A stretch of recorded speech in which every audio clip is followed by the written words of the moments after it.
venho aqui vestido hoje com a camisa do Colo-Colo, que é um time que eu tenho muita simpatia no Chile. Jogou lá o famoso Thomas Caselli, que foi um cara que se negou a cumprimentar o Pinochet. Também o Colo-Colo eu acho que é o Corinthians do Chile. Então, até as cores são iguais ao time do povo lá, né? Então eu tenho essa simpatia para com eles, né? Olá pessoal, tudo bem? Meu nome é Elias Jabur e vamos apresentar mais um episódio aqui, meu Deus de Pequim. Bora lá?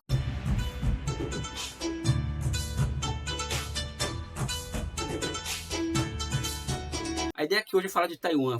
Por que eu falo isso? Porque Taiwan talvez seja uma das pautas mais reivindicadas dos internautas aqui quando nós pedimos opiniões sobre vídeos futuros sobre a China e tal, né? Então vamos tentar aqui ser um pouco breve, até porque não é um tema que é muito complexo, deveria levar horas para se tratar, mas vou tentar ser o máximo objetivo possível aqui. Taiwan, ele é o que os chineses chamam de província rebelde, para onde os derrotados da Revolução de 49, ou seja, o Kuomintang, o Chiang Kai-shek, foi para lá se refugiar após a derrota em 49, né? E é uma ilha que já foi, inclusive, o Japão, que foi colonizada pelo Japão na época da ocupação japonesa na China, depois volta ao controle chinês e acaba se transformando no refúgio para o Kuomintang derrotado na Revolução de 49. Evidentemente, dado o tamanho do território, dado o tamanho do poder político e militar da China continental, era uma questão de tempo a retomada de Taiwan. Né? Ou seja, existiam planos para a retomada de Taiwan, planos militares para que a ilha fosse retomada, e esses planos foram postergados durante a Guerra da Coreia, quando os Estados Unidos passam a proteger, coloca-se uma frota no estreito de Taiwan, né? E Taiwan passa a se tornar, desde então, um grande porta-aviões dos Estados Unidos, inclusive em relação a Guerra da Coreia. Taiwaneses foram para a Guerra da Coreia combater ao lado das tropas dos Estados Unidos. Acho que esse é um ponto.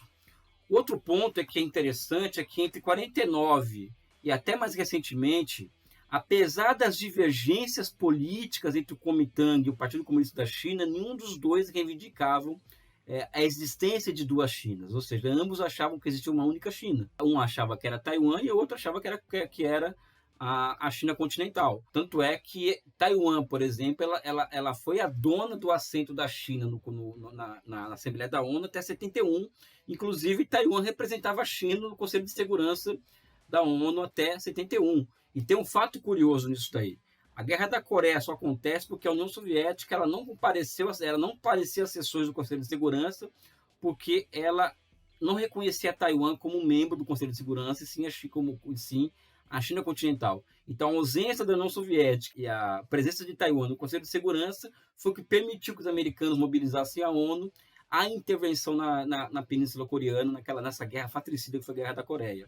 Pois bem, Taiwan é uma província da China, ou seja, não existe um país chamado Taiwan, existe uma província chinesa que conseguiu, durante a década de 50, 70, 60, 70, 80 e 90, ter um crescimento econômico muito grande, né? Taiwan, ela alcançou o catch-up tecnológico assim, em vários aspectos do processo de produção.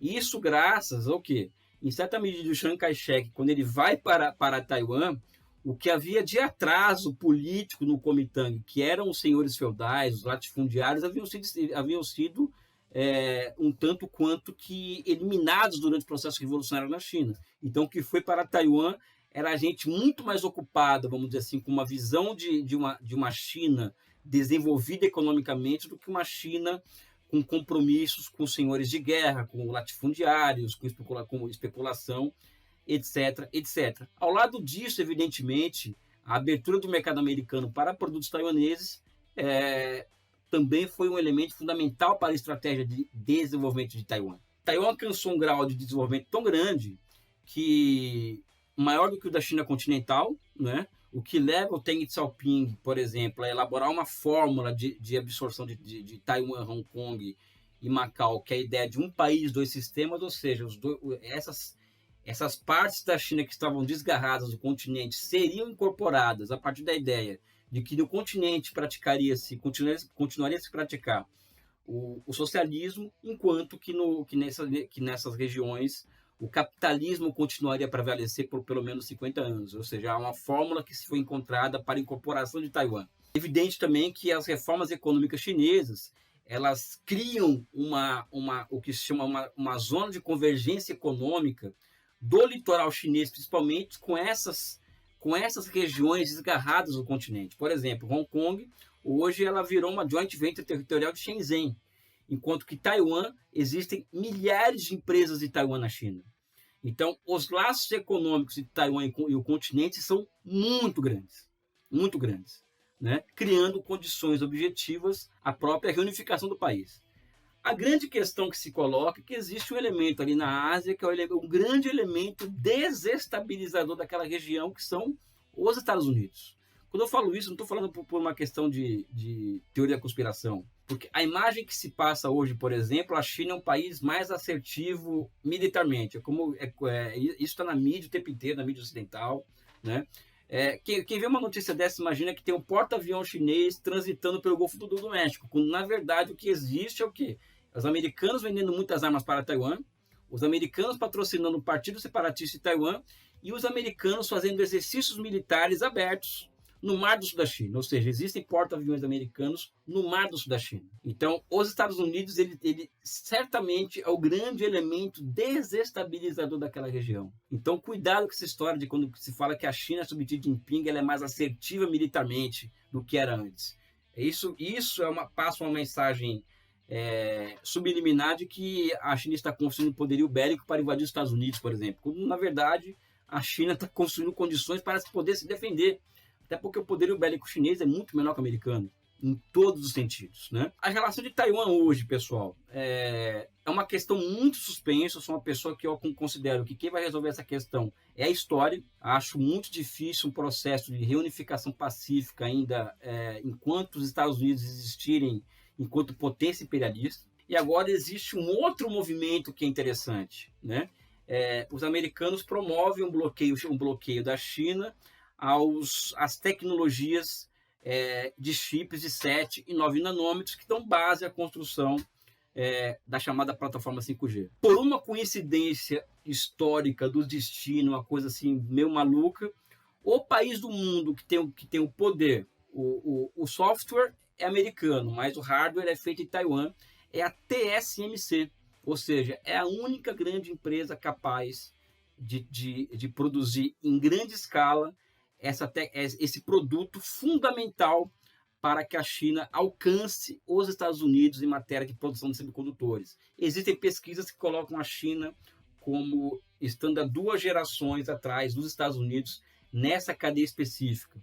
Eu, particularmente, acho que a China vai alcançar os americanos nessa cadeia específica por uma série de motivos que eu vou explicar em outro vídeo. Mas o fato é que Taiwan ela tem um monopólio praticamente desse tipo de tecnologia vital para que a China se mantenha em um processo de catch-up, leapfrog em relação aos Estados Unidos e a questão tecnológica, né?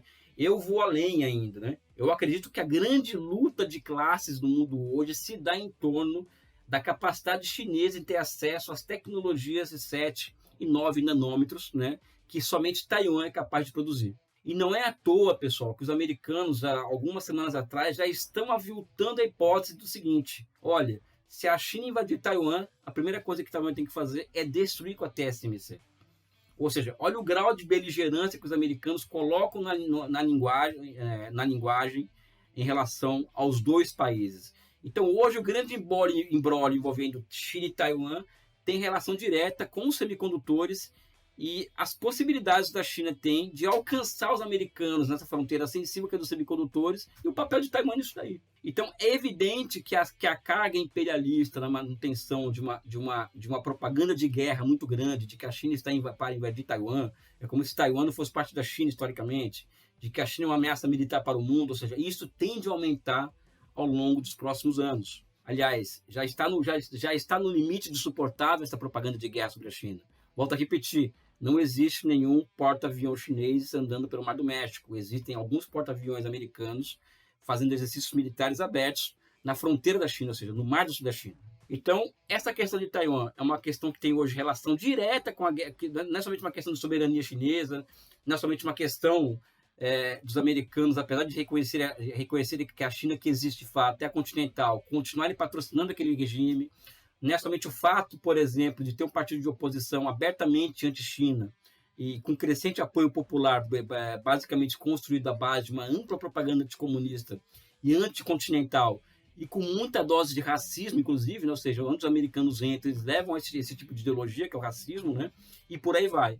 Então, é um imbróglio, não fácil de ser solucionado. Acredito que a história vai solucionar, mas Taiwan hoje ela está no centro do que eu chamo da grande luta de classes no mundo hoje, que é a possibilidade do socialismo encarado na China alcançar os americanos na produção e na autonomia em matéria de semicondutores, que é uma tecnologia ultra sensível. Não é exagero nem hipérbole. Acredito que o futuro do socialismo, inclusive, está muito ligado na capacidade chinesa de alcançar os americanos, justamente nessa cadeia produtiva que Taiwan tem praticamente monopólio da produção desses chips que eu já falei aqui. Eu fico por aqui, né? Eu acho que vai dar um bom debate, né? Um forte abraço, um beijo no coração de vocês.